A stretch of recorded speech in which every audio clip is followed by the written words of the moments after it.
নমস্কার, Bengali film review চ্যানেলের তরফ থেকে আপনাদের সকলকে সুস্বাগতম। আজ আমরা রিভিউ করব সৌম্যজিৎ আদক পরিচালিত ছবি তিলোত্তমা নিয়ে। আপনাদের সঙ্গে আমি তন্ময়। প্রথমে যদি ছবির গল্পটা বলি, সেটা হচ্ছে তিলোত্তমা নামক একটি অনাথ আশ্রম আছে, যার মূল কর্ণধার হচ্ছে পরাণ বন্দ্যোপাধ্যায় এবং তার সাথে বাকি যে চরিত্রগুলো আছে তাদের কি রিলেশন, যেমন নীল, তৃণা, ঋতব্রত, এদের সাথে পরাণ বন্দ্যোপাধ্যায়ের কি সম্পর্ক, কি কেমিস্ট্রি, সেটাকে নিয়ে পুরো গল্পটা। সেটা জানতে গেলে অবশ্যই ছবিটি আপনাদের দেখতে হবে। প্রথমেই জানিয়ে রাখি যে এই ছবিটি এমনই যেটা দেখতে গেলে যাদের হাতে অ্যাম্পল অফ টাইম আছে এবং যারা প্রচুর পরিমাণে ধৈর্য ধরতে পারেন তারাই একমাত্র দেখতে যাবেন ছবিটি।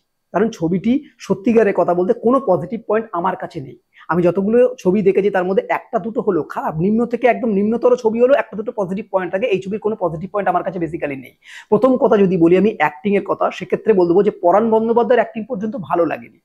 যিনি একজন মাইলস্টোন, অনেক কাজ করেছেন, অসাধারণ অসাধারণ কাজ করেছেন, কিন্তু এই ছবিতে তার কাজ দেখে মনে হয় যে তিনি নাকি কোনোদিন অভিনয় করেননি। এরপর আমি বাকি ক্যারেক্টারদের কথা কি বলবো, কারোরই অভিনয় তেমন নয়। যেমন একটা উদাহরণ দিচ্ছি, যে একটা জায়গায় আছে নীল যেখানে স্বপ্ন দেখছে, সেই স্বপ্নটা খুব সাধারণ স্বপ্ন। সে একজন সিঙ্গার হতে চায়, তার মার গান তার সবচেয়ে বেশি ভালো লাগে, এরকম একটা সুখকর একটা স্বপ্ন দেখছে। হঠাৎ করে সে যখন ঘুম থেকে উঠছে, জেগে উঠছে, তখন তার যে রিয়াকশন, সেই রিয়াকশনের সাথে সেই সম্পর্ক যে কোথায় মিল, এটা একমাত্র ভগবানই জানে। ফলত সম্পর্ক আর রিলেশন, কেমিস্ট্রি কোনোটাই বিল্ড আপ হয়নি এখানে। আর সবচেয়ে বড় কথা, এখানে আমি ক্যারেক্টারের থেকেও বেশি দোষ দেবো ডিরেক্টর, কারণ ডিরেক্টর যেভাবে ভিশন করে সেভাবে তো ছবিটা হয়। এখানে ডিরেক্টরের ভিশন একেবারে ক্লিয়ার নয়। আর পরাণ বন্দ্যোপাধ্যায়ের মতো মানুষকে দিয়ে যে কাজ করাতে পারবে না, সে আবার কিসের ডিরেক্টর হতে পারে, এটি আপনি বলুন আগে। এবং তার চেয়েও বড় জিনিস যেটা আছে সেটা হচ্ছে টেকনিক্যাল পার্ট।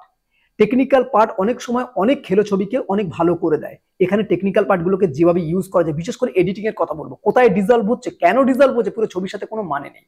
প্রত্যেকটা সিন যেন কোলাজের মতো আসছে, আবার কোলাজের মতো মিলিয়ে যাচ্ছে। কোনো কারণ ছাড়াই আসছে, কারণ ছাড়াই মিলিয়ে যাচ্ছে। গানগুলো, ব্যাকগ্রাউন্ড মিউজিকগুলো যেভাবে আসছে তার কোনো মানে নেই, হঠাৎ হঠাৎ করে যেন চালু হয়ে যাচ্ছে প্রত্যেকটা সিন। স্টোরি লাইন তো একেবারে খাজা, স্টোরি লাইন তো অনেকটাই আগিয়ে নিয়ে যায় কোনো গল্পকে, কিন্তু স্টোরি লাইনই খাজা। আর স্টোরি লাইন খাজা বলে স্ক্রিপ্টও তার জঘন্যতম।